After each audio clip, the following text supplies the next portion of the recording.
Let's move to the another concept which is a head tag. All right, so we are going to discuss about head tag now. So head tag is a very important tag. We can say it's a header, okay, HTML header. It is a container, okay, of a various important tags. इसके अंदर फिर बहुत सारे tags होते हैं, जैसे आपको already यहाँ पर डिजाइन में दिखेगा. You can see here top. एक तो टाइटल आपको दिख ही रहा है, एक मेटा दिख रहा है, ठीक है. बट इसके अंदर आप स्टाइल यूज़ कर सकते हो for C S S, JavaScript के लिए स्क्रिप्ट टैग यूज़ कर सकते हो. हम लोग हेड में यूज़ करते हैं, लिंक टैग यूज़ करेंगे. तो will see one by one how head tag works, ठीक है.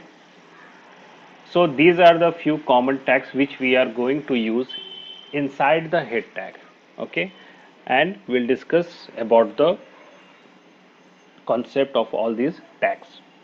तो first title is very common, ठीक है. टाइटल आप लिख दोगे तो वो आपका इन जनरल यहाँ पर टॉप में आपका मेंशन होता है साइट के, ठीक है. जैसे यहाँ ऊपर में टॉप में फर्स्ट लिखा हुआ है, ठीक है, यहाँ मेंशनड है आपका. All right, now next tag is base. Base tag rarely use करते हैं हम लोग, ज़्यादा उसका यूज़ करते नहीं हैं, ठीक है. But I can show you some example of base tag. The base tag is actually कि जैसे एक डिफ़ॉल्ट फोल्डर है, सपोज आपके पास एक फोल्डर है जिसको आप डिफ़ॉल्ट बनाना चाहते हैं. डिफ़ॉल्ट मतलब ये हुआ कि जब भी उसके अंदर का आपको कंटेंट लिखना हो तो हम लोग को फोल्डर का नाम लिखना पड़ता है. जैसे कि इमेज, अगर हमें इमेज ऐड करना हो हमारे HTML टैग में, देर हमें इमेज का पाथ देना पड़ता है, ओके. तो आपके पास अगर फिक्स है कि हाँ इमेज का फोल्डर ये है, ओके, किस ड्राइव में है, यू नो ऑलरेडी, तो आप उसको एक बेस बना सकते हैं कि भैया ये फोल्डर का नाम आपको नहीं लिखना पड़ेगा, मैं बेस में इसको पहले ही से लिख के रख रहा हूँ. जैसे कि हमने यहाँ पर लिखा हुआ है कि सपोज सी ड्राइव के डिज़ाइनक्स में ये जो है हमारा एक डिफ़ॉल्ट फोल्डर हो गया जो हमारा सी ड्राइव में बना हुआ है. इसके अंदर के कंटेंट जो है आप डायरेक्ट एक्सेस कर सकते हो क्योंकि मैंने इसको डायरेक्टली बेस बना दिया. और बेस बनाना मतलब ये हुआ कि एक तरह से ये फोल्डर ऑटोमेटिक इनहेरिट हो चुका है. इस पर्टिकुलर पेज को ये फोल्डर दिख रहा है, आपको पाथ में ये लाइन लिखने का ज़रूरत नहीं पड़ेगा. जैसे एग्जांपल देखिए, in above example given image will be searched after prefixing. मान लो कोई इमेज आप सर्च कर रहे हो, कहीं पर लिख रहे हो इमेज टैग के अंदर, तो उसमें से ये लाइन आपको लिखने का ज़रूरत नहीं पड़ेगा, ठीक है. आप डायरेक्ट सिर्फ इमेज का नाम लिखिए तो वो ऑटोमेटिक सर्च करेगा इसी के अंदर, बिकॉज आपने उसको कहाँ सेट किया है, बेस में. सो this is how base works, ठीक है. So this tag is used for specifying the base URL, exact by default URL आप कौन सा एक सेट कर रहे हैं वो, ठीक है, ऑफ ऑल रिलेटिव यूआरएल्स, ठीक है. उसके अंदर के सारे चीज़ एक्सेस होने लगेंगे, आपको बस एक सेट करना. बट इसका हम लोग बहुत रेयर यूज़ करते हैं, नहीं के बराबर करते हैं, ठीक है. Still let me try to add some example hair.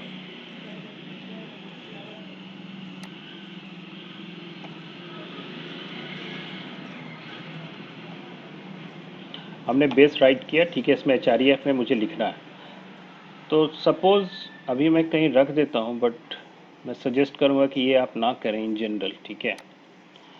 It's not fruitful. Professionally उसका ज़रूरत नहीं है बेस का उतना हमें, बट फिर भी मैं एक एग्जांपल कोशिश करता हूँ आपको बताने का. लाइक सपोज़ ये इमेजेस फोल्डर तो है ही, ठीक है, इसके अंदर हमारा इमेजेस है.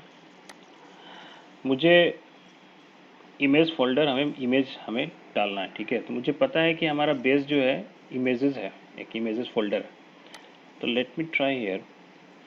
मैं यहाँ पर सी ड्राइव लिख के भी कर सकता हूँ जिस ड्राइव में मेरा है, बट अगर फोल्डर और फाइल सेम फोल्डर मतलब सेम फोल्डर में हो, फोल्डर एंड फाइल, फाइल का नाम क्या है फर्स्ट, फोल्डर क्या है इमेजेस, ठीक है. इस इमेजेस को हमको बार बार फोल्डर का नाम नहीं लिखना चाह रहे हैं, तो हम यहाँ पर let me try this images, okay. अगर मैं HREF में इस तरह से इमेजेस लिख दूँ, all right, and then just try some few images here. आपने अभी इमेज टैग नहीं देखा है, but still let me add some image here somewhere so that कि we can use this base tag is working और not. Image tag में एक हमको SRC देना है, ठीक है.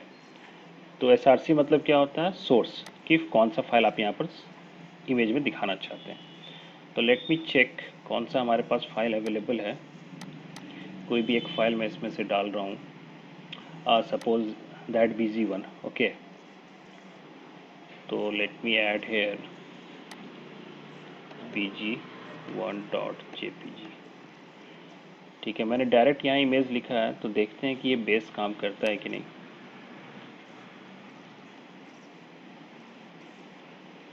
पेज रिफ्रेश करेंगे तो आपको यहाँ पर इमेज दिख रहा है, ठीक है, उसके बाद ये टेक्स्ट लिखा हुआ आ रहा है। तो इमेज लिटरली आपका कहाँ पर है? इमेज आपका, अगर ये क्यों काम किया यहाँ पर, क्योंकि यहाँ पर इमेज एक्चुअली कहाँ पर है, तो इमेज जो है वो इस फोल्डर के अंदर है।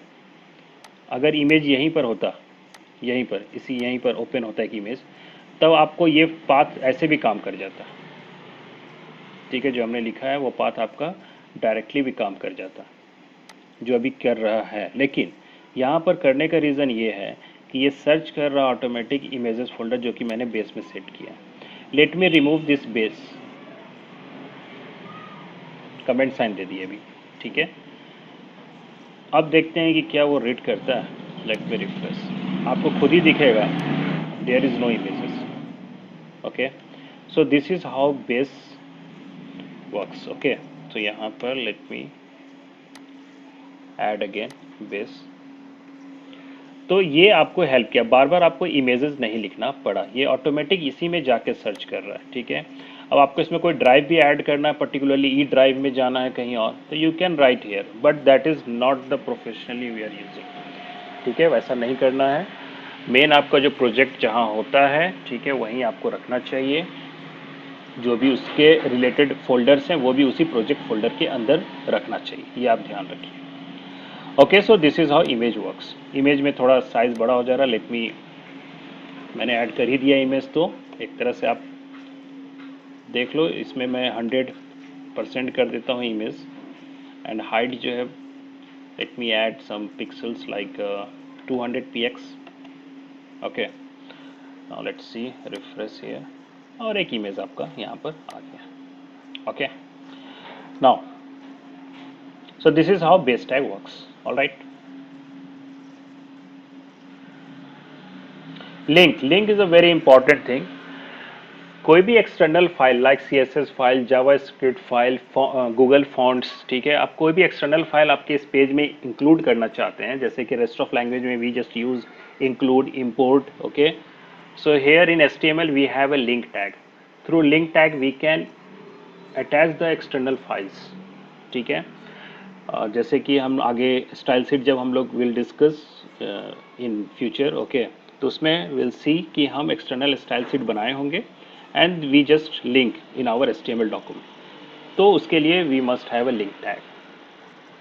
तो इसका जो सिंटैक्स है इन जनरल, कॉमनली ये इसका सिंटैक्स होता है लिंक। खासकर लिंक में हम लोग स्टाइल शीट को लिंक करने के लिए मेन पॉपुलर है लिंक टैग, ठीक है, एंड फॉन्ट्स को लिंक करने के लिए गूगल फॉन्ट्स अवेलेबल है कहीं साइट पे, और you want to link into your page, तो you can write here, okay. But फिलहाल लिंक में ये टैग मस्ट होता है अगर आप स्टाइल शीट यूज़ कर रहे हैं तो, ठीक है। टाइप कौन सा है उसका वो लिखा हुआ रहेगा, एंड देन HREF में वो फाइल कहाँ पर है वो पाथ। अब फाइल भी अगर आपका सेम फोल्डर में है, ठीक है, जिसमें आपका प्रोजेक्ट है, इसीलिए मैं बोला हूँ कि एक जगह होना चाहिए, तब ये सब लिखने का ज़रूरत नहीं है, सिर्फ आप फाइल का नाम लिख सकते हैं। अगर फाइल आपका CSS फोल्डर के अंदर है, ओके, सपोज आप यहाँ पर फ्यूचर में, अभी मैं एक ऐसे बना के बस रख दे रहा हूँ, इसमें कोई फाइल नहीं बना रहा हूँ, तो आपका फाइल यहाँ CSS फोल्डर के अंदर है इस पर्टिकुलर प्रोजेक्ट का, तो आपको यहाँ पाथ क्या देना पड़ेगा, you must write here CSS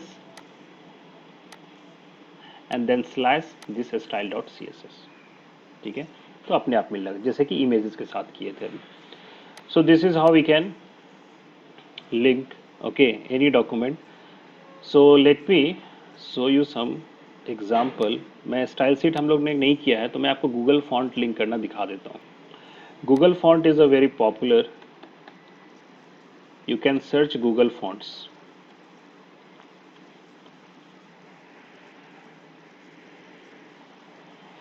all right। Let me add this font here, let me choose this one, और इसमें आपको लिस्ट ऑफ फॉन्ट्स दिखेंगे, ठीक है, बहुत सारे फॉन्ट्स आपको दिख जाएंगे यहाँ पर। Let me add this Hindi font. Okay, let me try this Hindi font today. Like ये पॉपिंस से लिखा हुआ, मुझे इसको ये वाला हिंदी फॉन्ट चाहिए. Let me click on this. And इसमें आपको दिखेगा इंग्लिश टर्म में ही, बट इसका आउटपुट मुझे हिंदी में आना चाहिए. ठीक है, ये बस आपको ये जो दिखा रहा है ये बस बता रहा है कि साइज कैसा होगा. There are so many sizes.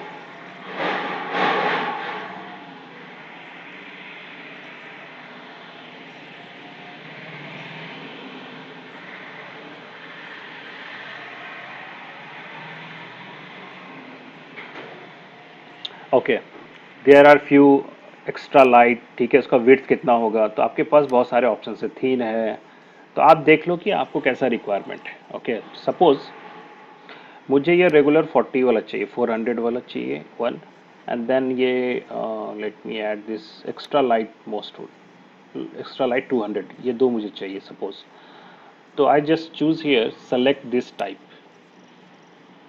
Okay, यहाँ पर नीचे में इसका लिंक आ जाता है बना हुआ automatic. Then let me choose one more, some 500 वाला मैं चूज करता हूँ, ये वाला. ठीक है, तो जैसे मैंने दो सेलेक्ट किया तो राइट साइड में उसका लिंक प्रिपेयर हो गया. ओके, आपको करना ये है, देखिए लिंक टैग ऑटोमेटिक लिखा हुआ है.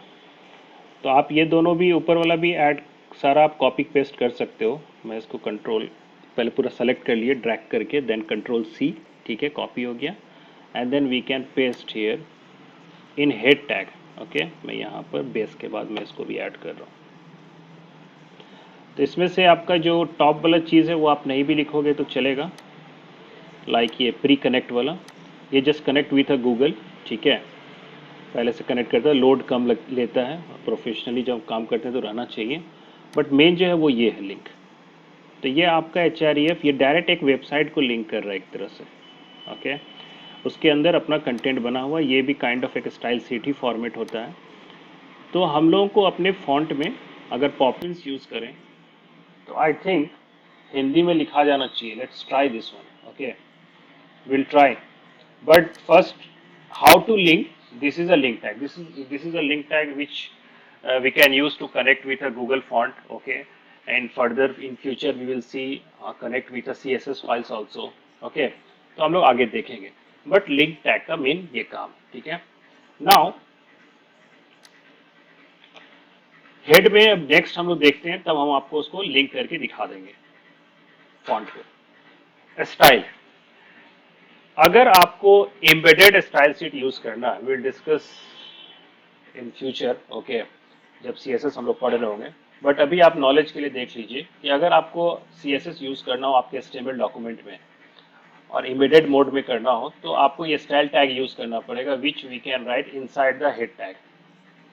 ओके, तो कैसे लिखते हैं, स्टाइल स्टार्ट करेंगे, उसके अंदर CSS का ये कोड लिखा हुआ एक तरह से एट्रीब्यूट, जो कि हम लोग आगे पढ़ेंगे जैसे जैसे आगे बढ़ते जा रहे हैं.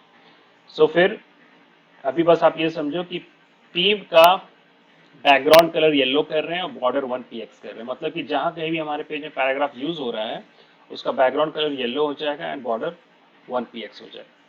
सो this is how we can write a style tag. Okay, तो let me try this one here. हम लोग यहाँ पर एक स्टाइल यूज करते हैं. ओके, स्टाइल में let me add this, suppose ये H1 में मुझे इम्प्लीमेंट करना है एट्रीब्यूट्स.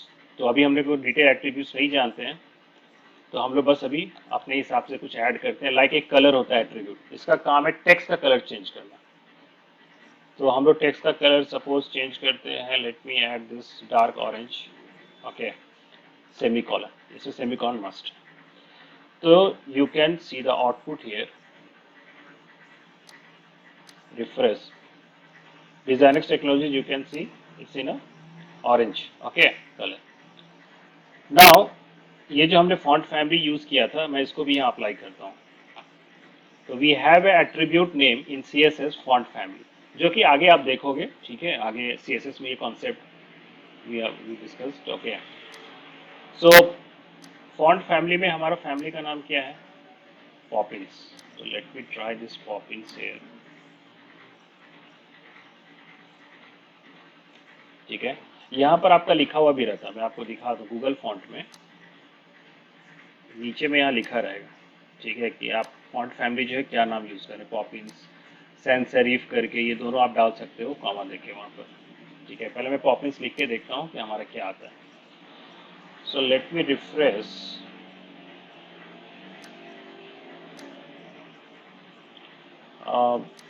पता नहीं है, वो हिंदी में नहीं आया, we just have to choose the Hindi font. But चलो अभी हिंदी फॉन्ट नहीं आया है, कुछ और होगा उसमें चेंजिंग हिंदी में तो। अच्छा, यहाँ पर हमें टाइप करना पड़ेगा उसके accordingly, we have to use some. Font तो चेंज हो गया, वो आपको दिख रहा होगा, एक अलग लुक में आ रहा है फॉन्ट, पहले इस तरह से दिखता था फॉन्ट। बट हम हिंदी के लिए वी हैव टू सी कि कौन सा देवनागरी वाला हमारे पास है। Okay, but this is how we can utilize the link tag to change the font also. Okay, now so this is how a style tag works. All right, now let me add the script. When we use the script, script आप use कर सकते हो दो काम के लिए, खासकर direct scripting लिखना हो अपने एचटीएमएल डॉक्यूमेंट में, तब आप यूज करो स्क्रिप्ट टैग। स्क्रिप्टिंग खासकर जावा स्क्रिप्ट हम राइट करते हैं इसके अंदर, और अदरवाइज एक्सटर्नल स्क्रिप्ट को अगर आपको इंक्लूड करना तो भी हम लोग ये स्क्रिप्ट टैग यूज करते हैं। ठीक है, तो मैं आपको छोटा सा एग्जांपल स्क्रिप्ट का शो करा देता हूँ।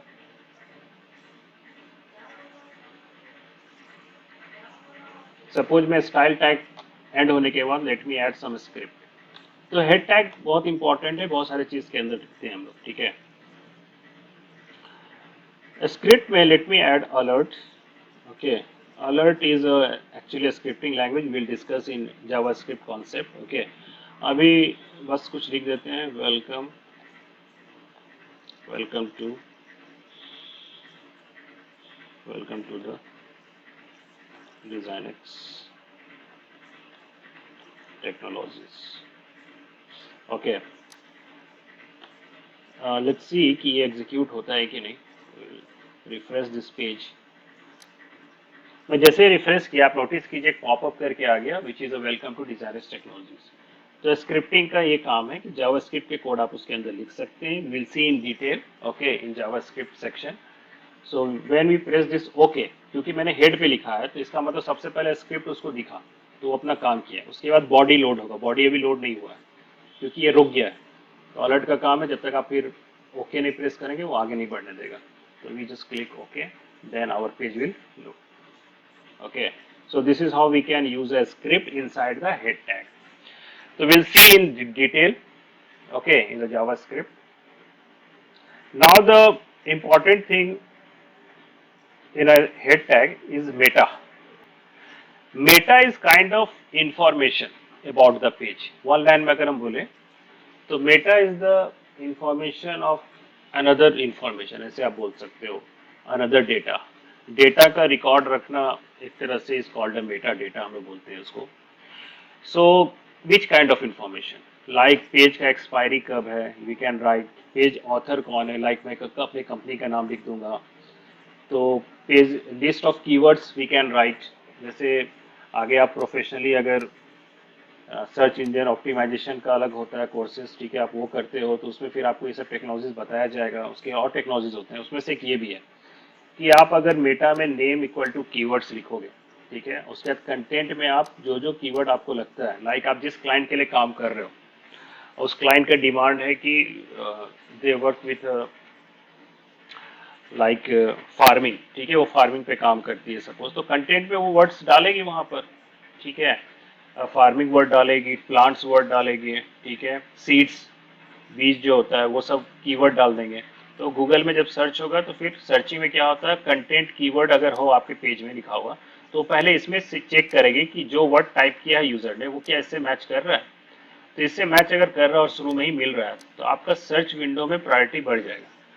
ठीक है, आप हो सकता है फर्स्ट पेज में आए, बट सिर्फ उससे नहीं होता है, और भी बहुत चीज होता है, बट ये वन ऑफ द थिंग है to create the keywords of your page.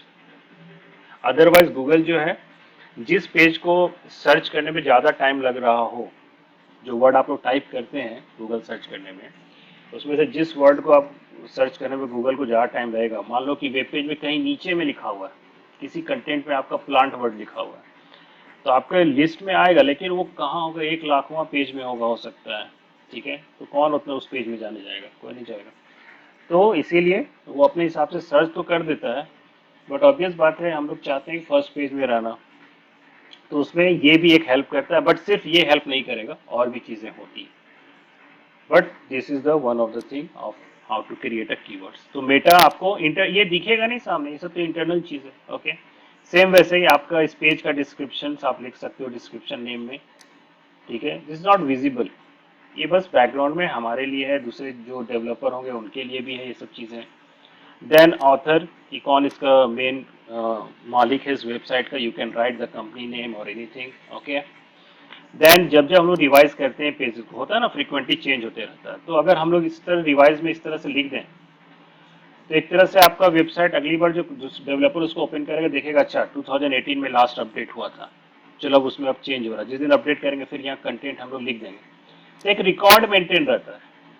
Page में ये दिखते रहेगा, बट बैकग्राउंड में रहेगा, सामने यूजर के लिए ये नहीं है, एक तरह से ये हमारे लिए होता है। ओके, तो मैं इसका इफेक्ट तो आपको नहीं दिखा सकता हूँ ऑब्वियसली।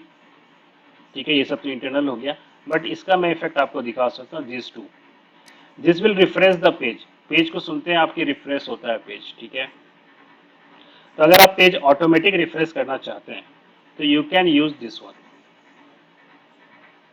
आप इस कंटेंट का यूज कर सकते हैं। आपको करना क्या है, S T T P equivalent equal to refresh लिखना है। Okay, and then content equal to 3 लिखना है। अगर आप कंटेंट 3 लिखते हो तो एवरी 3 सेकेंड पे आपका खुद का पेज रिफ्रेश हो रहा होगा। खासकर ये कब यूजफुल है पता है, जब आप लोग क्रिकेट स्कोर ये सब देखते हैं, अगर आप वेबसाइट के थ्रू क्रिकेट स्कोर देख रहे हैं तो कुछ कुछ मिनट पे डेटा अपडेट होता है डेटाबेस में, तो डेटाबेस में अपडेट होने के बाद अगर पेज रिफ्रेश नहीं हो रहा होगा तो आपको अपडेटेड दिखेगा नहीं, बार बार रिफ्रेश करते हैं तब वो सर्वर से फिर लोड लेता है, रीलोड होता है, तो पेज को कहीं कहीं ऑटोमेटिक रिफ्रेश करते रहना जरूरत हो जाती है, तो उसमें we can use this technique. Okay, तो मैं आपको ये पहले करके दिखा देता हूँ। तो लेट मी ऐड मेटा ना, और ऑलरेडी और भी मेटा है यहाँ पर। इसका काम है फर्स्ट की कैरेक्टर जो हम लोग लिख रहे होते हैं by default, which is 8 bit characters होते हैं, एक्चुअली इंग्लिश का ही हो गया, ये हर जगह आपको मिल जाएगा, तो ये सब आप नहीं भी लिखोगे तो ऑटोमेटिक काम करेगा। ठीक है, ये आपको मेंशन कर रहा है कि ये कॉम्पैटिबल कहाँ है, ये इंटरनेट एक्सप्लोरर के लिए कॉम्पैटिबिलिटीज है कि नहीं है, एक मेंशन किया हुआ, but these are the default thing, you can remove this, this is not that much useful. Okay, and then this viewport, we will discuss about this viewport in css in future में हम लोग करेंगे। इसका खासकर काम होता है आज के डेट में सारा वेबसाइट जो है अलग अलग स्क्रीन के हिसाब से काम होती है ना, तो ये व्यू पोर्ट आपको हेल्प करता है कि कंटेंट जो है डिवाइस के हिसाब से, डिवाइस के विड्थ के हिसाब से आपका विड्थ को वो सेट करता है। ठीक है, इससे क्या होता है कि अगर पेज मतलब आपका टैब टैब में टैबलेट में आप ओपन कर रहे हो तो सिंक्रोनाइज हो उसके अकॉर्डिंगली, बट और भी चीजें मेंशन करनी पड़ती है। This is the default one, but थोड़ा और रिस्पॉन्सिव बनाने के लिए we have to add some more things there. Okay, but फिलहाल let me add one meta hair.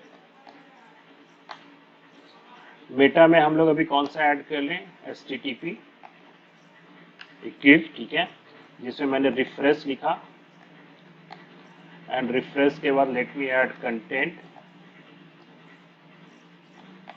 ठीक है, एंड कंटेंट में लेट मी ऐड 2 सेकेंड, मैंने 2 बस लिखा है, इसका मतलब है बाय डिफॉल्ट 2 सेकेंड। अब ये पेज को मैं एक बार ओपन कर देता हूँ, रिफ्रेश कर देता हूँ, उसके बाद हम आप लोग केयरफुली देखिएगा कि इज इट विजिबल कि नहीं, यहाँ पर आपको बार बार ये गोल गोल राउंड होने लगेगा हल्का से। एक बार मैं रिफ्रेश कर देता हूँ फर्स्ट,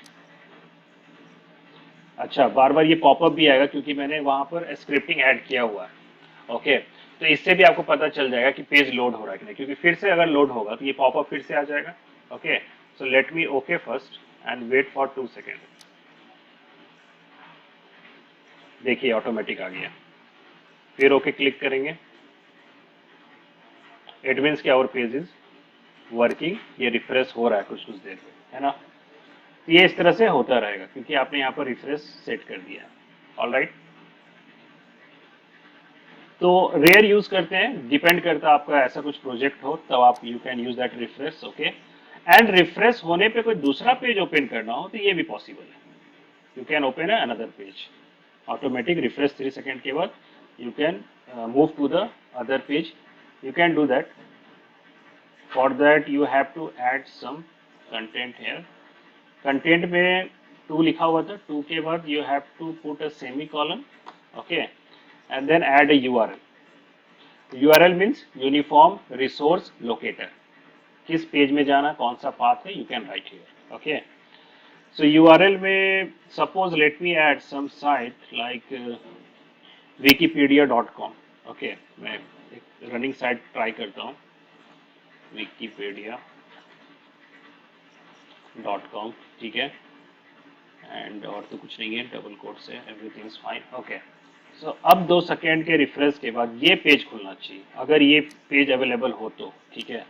सो लेट्स ट्राई, होता है कि नहीं. लोग एक्चुअली साइट के अंदर हैं, ठीक है, पर्टिकुलर हमारा जो है रनिंग पेज जो है वो ई ड्राइव इसके अंदर है, तो इसीलिए डायरेक्ट इंटरनेट वाले पर रिडायरेक्ट नहीं हो रहा है. We have to add something for that. तो हमारे पास अगर कोई दूसरा पेज हो तो I can open, okay. Let me add some page here first. मैं इसी में एक एक्स्ट्रा पेज ऐड करता हूँ, okay. So how to add a new page. तो सिंपली अभी सेलेक्ट कौन सा है, first.html. आप क्या करो, ये जो नीचे ओपन स्पेस है इस पर एक बार क्लिक कर दो. इट मीन्स कि अभी आप HTML बैकअप फोल्डर के अंदर आ गए, ठीक है. Then you just click on new file, okay, and then suppose you just write here about.html, जिसमें अभी कुछ खास नहीं लिखा हुआ है, कुछ भी नहीं है. मैं जस्ट एक ऐड कर देता हूँ समथिंग लाइक H1 में कुछ लिख देते हैं हम लोग, sorry.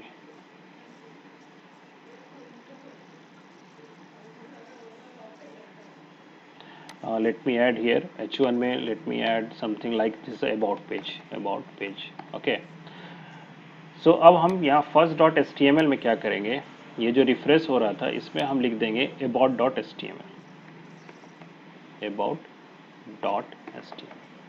You can see here in our folder, जो हमारा मेन फोल्डर है उसमें देख रहे हैं about भी और first भी है, दोनों सेम फोल्डर में है, अगल बगल एक तरह से एक ही फोल्डर में है दोनों. तो हमको यहाँ पर सिर्फ फाइल का नाम लिखने का ज़रूरत है, क्योंकि जब सेम फोल्डर है तो आपको अलग से कुछ भी मेंशन करने का ज़रूरत नहीं होता है कि कहाँ पर है, कोई रीडायरेक्ट करने का इशू ही नहीं होगा, ओके. सो about.html अब देखते हैं 2 सेकेंड के बाद ये आपका रिफ्रेश करता है कि नहीं. Let me add here the page name is first.html, okay. ये रिफ्रेश ओके करते हैं, let's see, 2 second wait, and about page automatic आ गया. So इस तरह से you can redirect to another page also after few seconds, okay. So this is how Meta works. So these are the very basic things which we can use in our projects also, okay. So this is all about head tag.